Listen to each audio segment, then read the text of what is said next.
Perkenalkan, nama saya Zahrila Ramadini dengan NIM 30223111098. Nah, pada kesempatan kali ini saya akan membahas sebuah topik yang sangat penting dalam dunia manajemen sumber daya manusia, yaitu rekrutmen dan seleksi internasional. Nah, teman-teman, kalau kita dengar kata rekrutmen, mungkin yang terbayang adalah proses mencari karyawan ya. Tapi sebenarnya dalam konteks internasional, proses ini jauh lebih kompleks. Kita tidak hanya berbicara soal mencari orang yang pintar atau berpengalaman, tapi juga bagaimana perusahaan bisa menemukan orang yang tepat dari berbagai negara dengan latar belakang budaya yang berbeda. Di era globalisasi sekarang ini, perusahaan tidak lagi hanya terbatas pada satu negara saja. Banyak perusahaan sudah menjadi perusahaan multinasional yang memiliki cabang di berbagai negara. Nah, disinilah pentingnya rekrutmen dan seleksi internasional.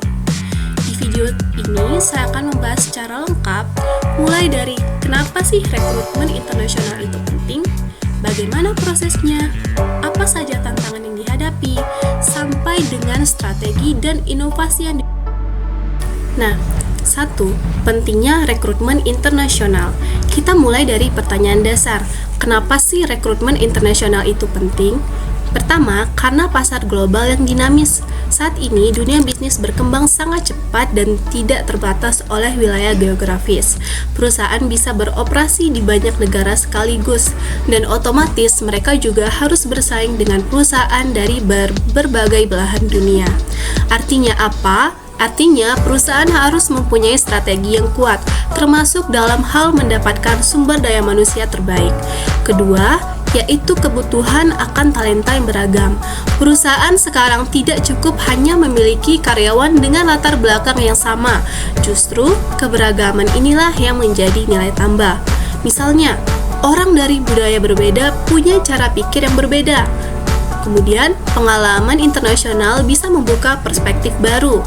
Selanjutnya, tim yang beragam cenderung lebih kreatif. Dan yang ketiga adalah keunggulan kompetitif. Perusahaan yang mampu mendapatkan orang yang tepat di posisi yang tepat, terutama di level global, akan lebih unggul dibandingkan pesaingnya. Jadi, biasanya strategi ini bisa kita simpulkan bahwa rekrutmen internasional bukan hanya kebutuhan, tapi sudah menjadi strategi penting untuk bertahan dan berkembang. Yang kedua yaitu dasar ilmiah. Selanjutnya kita akan masuk ke dasar ilmiahnya. Rekrutmen dan seleksi internasional tidak dilakukan secara sembarangan. Banyak penelitian yang sudah dilakukan untuk menemukan metode yang paling efektif.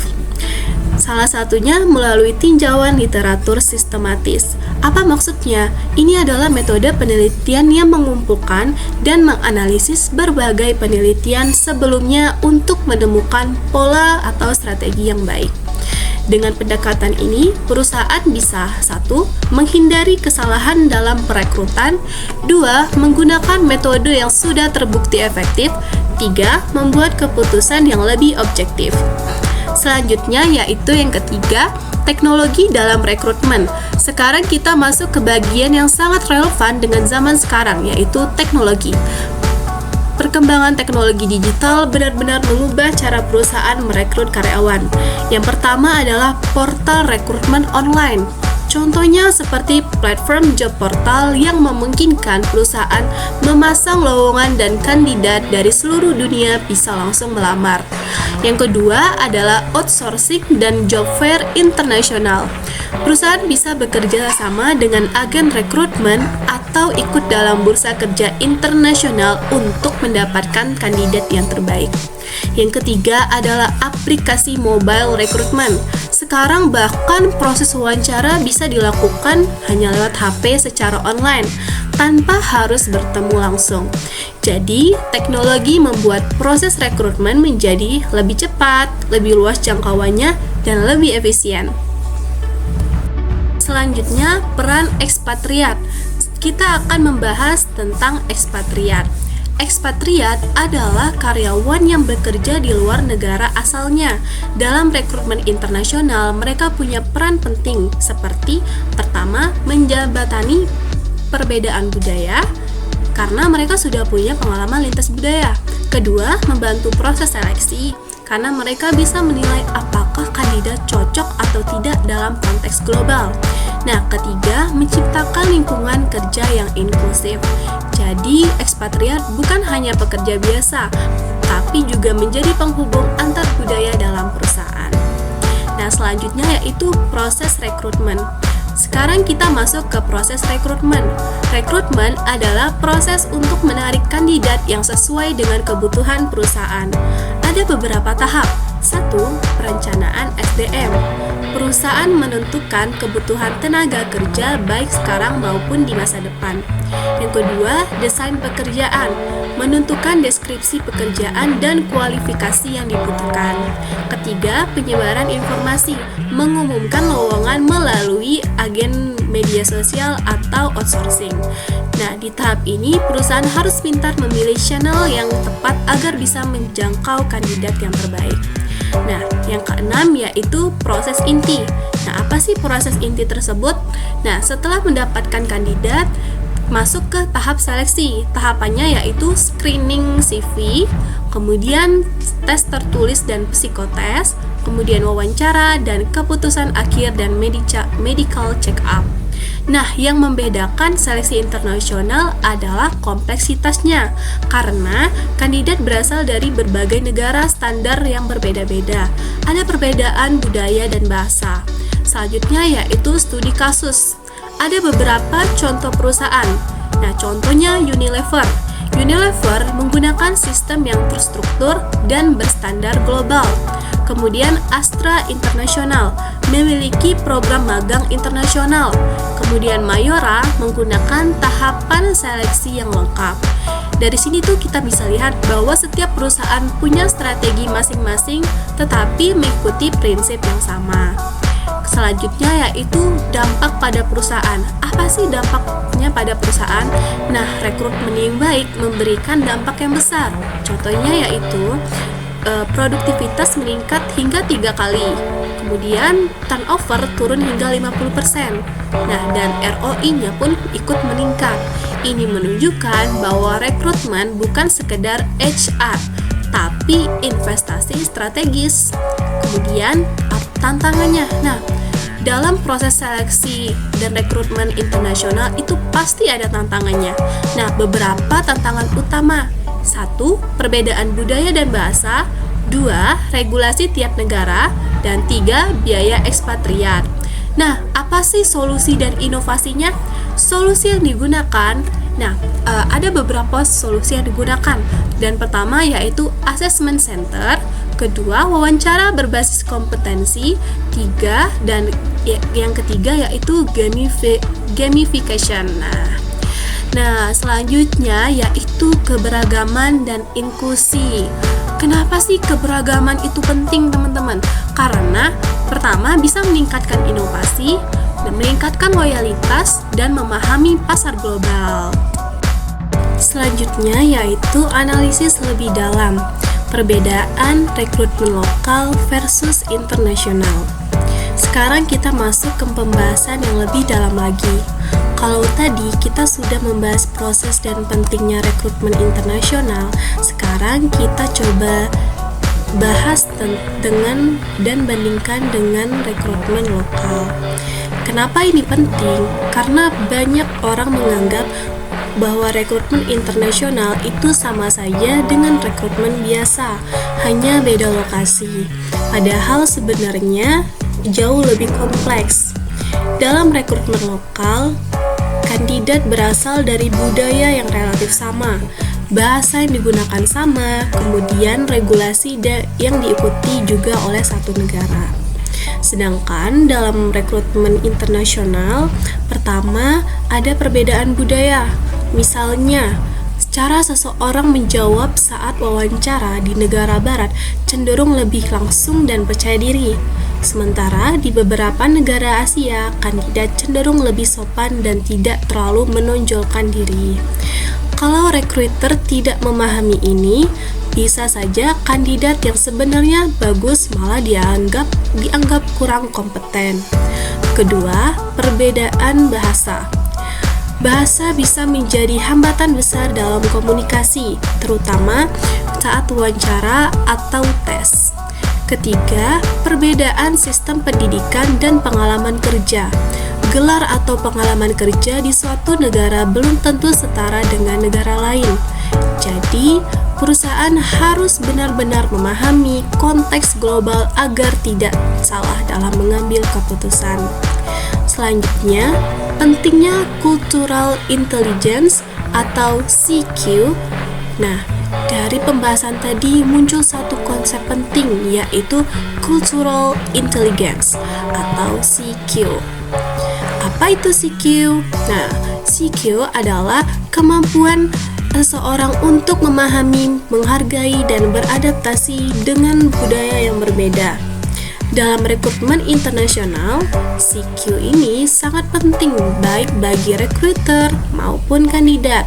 Kenapa? Karena dapat pemahaman budaya, yaitu komunikasi bisa salah arti.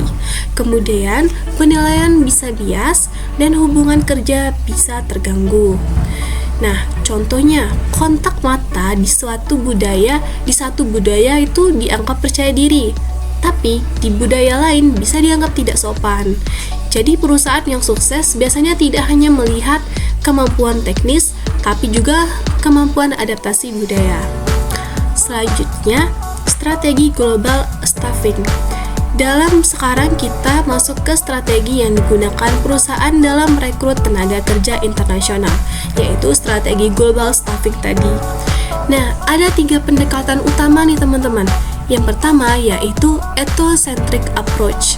Perusahaan lebih memilih karyawan dari negara asal atau home country. Kelebihannya apa sih perusahaan memilih tersebut?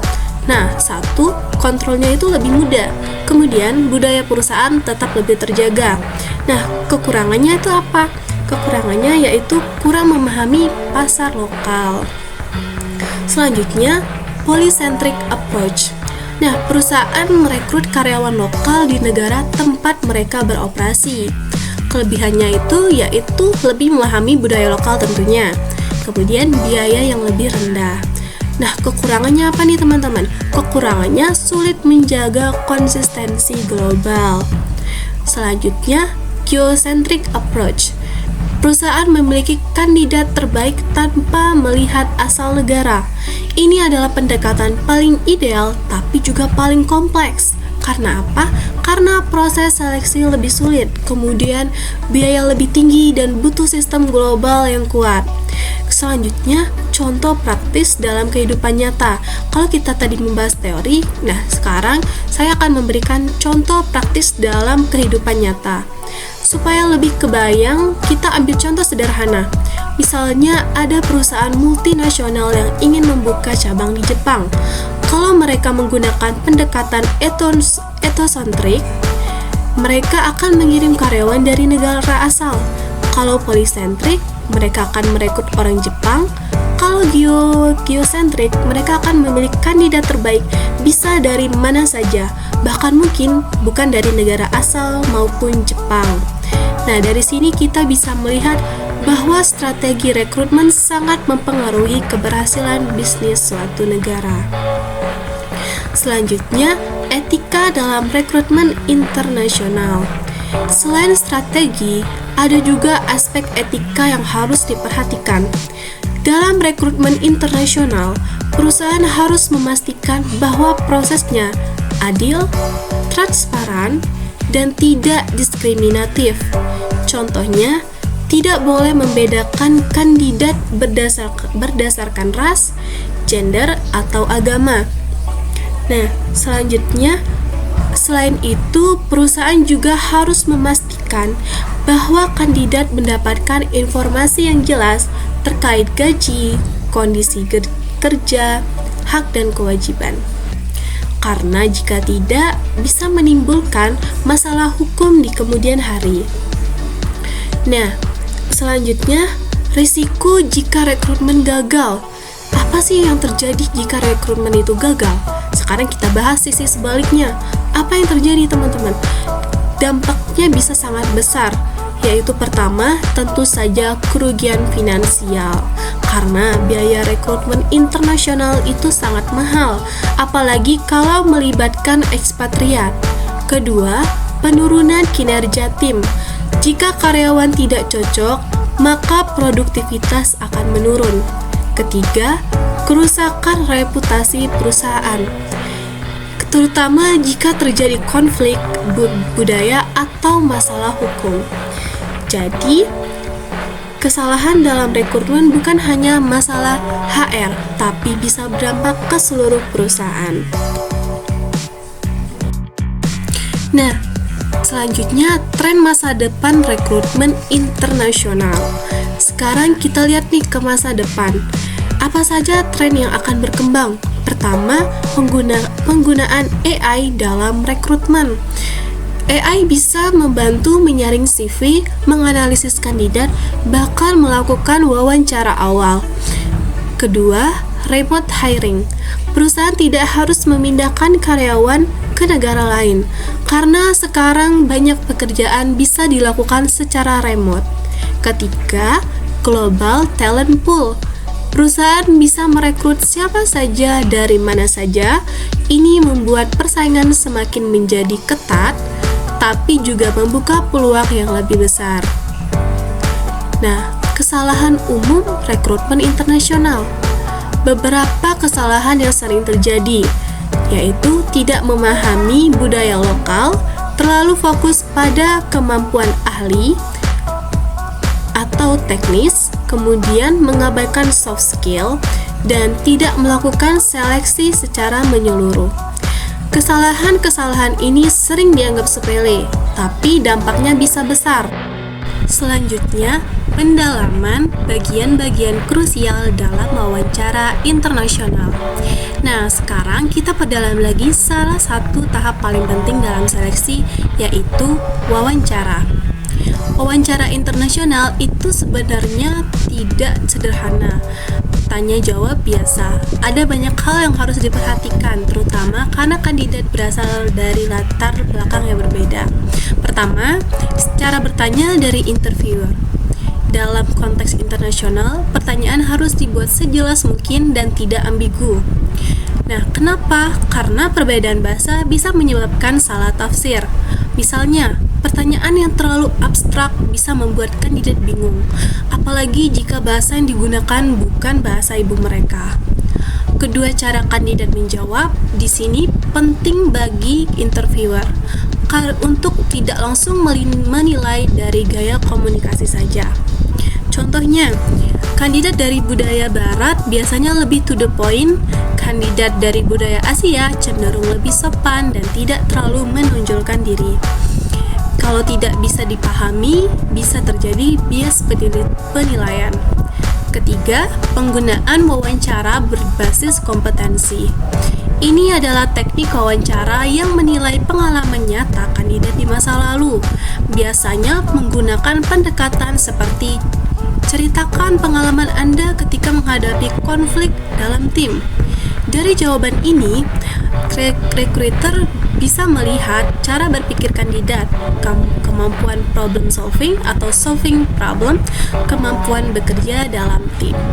Nah, selanjutnya pendalaman yaitu psikotes dan asesmen internasional.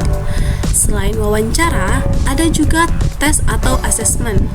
Dalam konteks internasional, penggunaan psikotes harus sangat hati-hati. Kenapa? Karena tidak semua alat tes cocok untuk semua budaya. Contohnya, tes yang dibuat di negara barat belum tentu relevan jika digunakan di negara Asia. Oleh karena itu, perusahaan biasanya menggunakan tes yang sudah distandarisasi secara global, menyesuaikan bahasa tes, dan bahkan melakukan adaptasi budaya. Nah, selain itu, ada juga metode yang disebut assessment center. Di sini, kandidat akan diuji melalui simulasi kerja nyata, misalnya diskusi kelompok, presentasi, dan studi kasus. Metode ini dianggap lebih akurat karena menilai perilaku langsung bukan hanya teori. Selanjutnya, pendalaman adaptasi karyawan setelah diterima. Nah, ini bagian yang sering dilupakan. Rekrutmen tidak berhenti saat kandidat diterima. Justru tantangan berikutnya adalah adaptasi karyawan, terutama jika mereka bekerja di negara baru. Ada beberapa hal yang perlu diperhatikan. Pertama, adaptasi budaya. Karyawan harus memahami budaya kerja di negara tersebut. Misalnya jam kerja, cara komunikasi, hingga hierarki organisasi. Kedua, adaptasi sosial. Karyawan juga harus beradaptasi dengan lingkungan sosial seperti budaya sehari-hari, gaya hidup, interaksi dengan masyarakat. Ketiga, dukungan dari perusahaan. Perusahaan biasanya menyediakan program orientasi, pelatihan budaya dan pendampingan.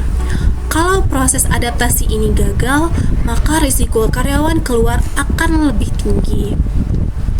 Selanjutnya, simulasi narasi. Nah, sekarang aku kasih bagian yang bisa kamu gunakan untuk mengulur durasi tetap relevan. Misalnya, kamu bilang seperti ini. Kalau kita bayangkan, misalnya kita sendiri yang melamar kerja di luar negeri, pasti rasanya tidak mudah. Kita harus menyesuaikan diri dengan bahasa baru, budaya baru, bahkan cara kerja yang mungkin sangat berbeda dengan cara yang biasa kita lakukan. Di sisi lain, perusahaan juga menghadapi tantangan yang sama. Mereka harus memastikan bahwa orang yang mereka pilih benar-benar siap bekerja di dalam lingkungan yang berbeda. Inilah kenapa proses rekrutmen internasional menjadi sangat penting dan tidak bisa dilakukan secara asal-asalan. Nah, untuk memperjelas kembali, kita rekap sedikit ya. Nah, rekrutmen internasional itu mencakup proses menarik kandidat dari berbagai negara menggunakan teknologi digital dan mempertimbangkan faktor budaya. Selanjutnya, sedangkan seleksi mencakup screening, tes, wawancara, hingga keputusan akhir. Dan semuanya harus dilakukan secara sistematis, objektif, dan adil. Nah, selanjutnya yaitu perspektif dari sudut pandang kandidat. Sekarang kita coba lihat dulu dari sudut pandang yang berbeda, yaitu dari sisi kandidat. Selama ini kita banyak membahas dari sisi perusahaan, tapi sebenarnya kandidat juga mengalami proses yang tidak kalah kompleks. Bayangkan jika seseorang melamar pekerjaan di luar negeri, mereka tidak hanya mempersiapkan CV dan kemampuan teknis saja, tetapi juga harus mempersiapkan banyak hal lain seperti kemampuan bahasa asing, pemahaman budaya kerja di negara tujuan, kesiapan mental untuk tinggal jauh dari keluarga, dan kemampuan beradaptasi dengan lingkungan baru. Ini bukan hal yang mudah, bahkan banyak kandidat yang sebenarnya sangat kompeten secara teknis, tetapi gagal dalam proses seleksi karena kurang siap secara budaya atau komunikasi. Contohnya, seorang kandidat mungkin sangat ahli di bidangnya, tetapi saat wawancara terlihat kurang percaya diri karena gugup menggunakan bahasa asing.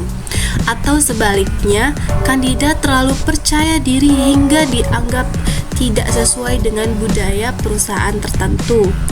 Jadi, di sini kita bisa melihat bahwa keberhasilan dalam rekrutmen internasional bukan hanya tanggung jawab perusahaan, tetapi juga kesiapan dari kandidat itu sendiri.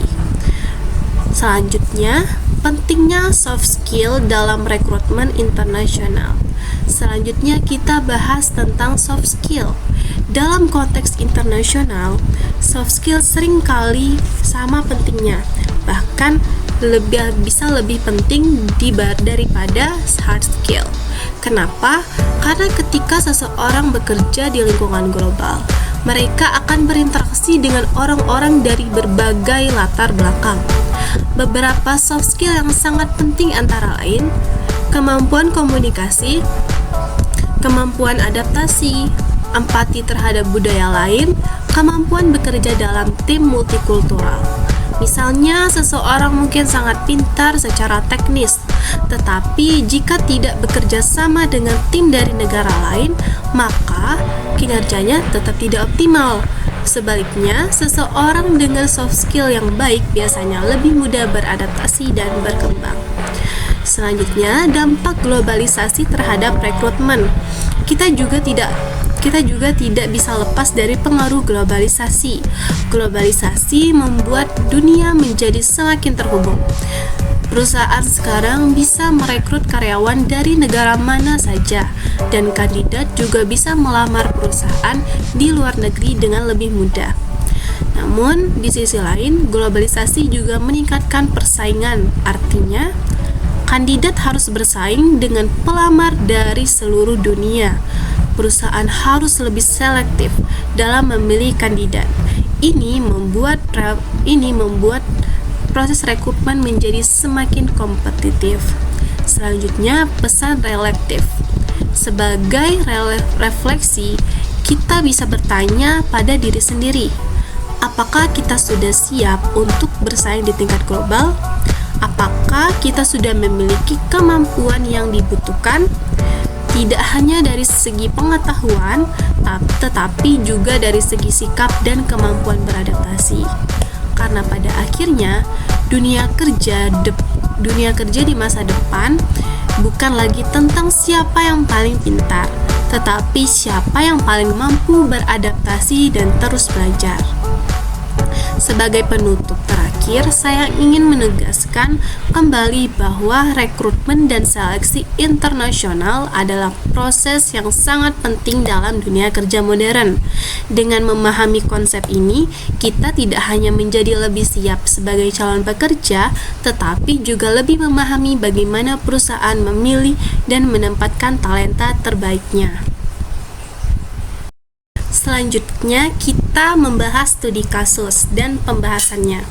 Nah, sekarang kita bakal masuk ke bagian studi kasus agar lebih memahami bagaimana penerapan rekrutmen dan seleksi internasional dalam situasi nyata.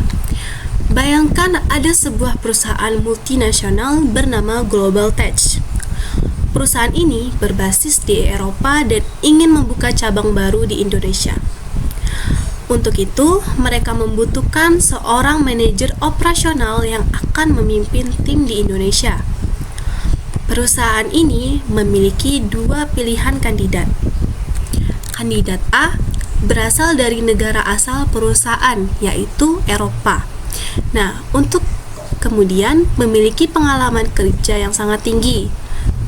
Selanjutnya, sudah memahami sistem perusahaan dengan sangat baik. Namun, belum pernah bekerja di Indonesia dan tidak memahami budaya lokal. Kandidat B berasal dari Indonesia, memiliki pengalaman kerja yang cukup baik meskipun tidak sebanyak kandidat A. Sangat memahami budaya lokal dan kondisi pasar di Indonesia. Memiliki kemampuan komunikasi yang baik dengan tim lokal. Nah, sekarang muncul pertanyaan, siapa yang sebaiknya dipilih oleh perusahaan? Untuk analisis masalah, saya akan menjelaskan secara pelan-pelan. Untuk menjawab ini, kita tidak bisa langsung memilih hanya berdasarkan pengalaman atau asal negara. Kita harus melihat dari beberapa aspek, yaitu 1. Kebutuhan perusahaan. Karena perusahaan baru membuka cabang di Indonesia, maka pemahaman terhadap pasar lokal menjadi sangat penting. Nah, kemudian kedua, adaptasi budaya. Kandidat yang memahami budaya lokal akan lebih mudah beradaptasi dan membangun hubungan dengan tim. Ketiga, penguasaan sistem perusahaan. Di sisi lain, kandidat yang berasal dari perusahaan pusat biasanya lebih memahami sistem internal. Jawaban dan solusi, mari kita bahas ya teman-teman. Nah, jika menggunakan pendekatan polisentrik, maka perusahaan akan memilih kandidat B karena lebih memahami kondisi lokal. Namun, jika menggunakan pendekatan etosentrik, perusahaan mungkin akan memilih kandidat A karena dianggap lebih memahami budaya perusahaan. Sedangkan jika menggunakan pendekatan geosentrik, perusahaan akan melihat siapa yang paling sesuai secara keseluruhan, bukan hanya dari asal negara. Dalam kasus ini, solusi terbaik bisa jadi adalah memilih kandidat B sebagai manajer utama karena lebih memahami kondisi lokal, dan menempatkan kandidat A sebagai advisor atau pendamping untuk membantu dalam hal sistem perusahaan. Dengan cara ini, perusahaan mendapatkan kombinasi terbaik antara pemahaman global dan pemahaman lokal. Nah, kesimpulan dari studi kasus tersebut yaitu tidak selalu kandidat dengan pengalaman paling tinggi adalah pilihan terbaik. Kemudian kesesuaian budaya dan kemampuan adaptasi sangat penting. Strategi rekrutmen harus disesuaikan dengan kebutuhan perusahaan. Jadi, dari contoh sederhana ini kita bisa melihat bahwa keputusan dalam rekrutmen internasional membutuhkan pertimbangan yang sangat matang dan tidak bisa dilakukan secara sembarangan. Nah, terakhir, terima kasih untuk teman-teman yang sudah menyimak video penjelasan materi kali ini. Mohon maaf jika saya ada salah kata, dan saya mohon ampun kepada Allah. Terima kasih.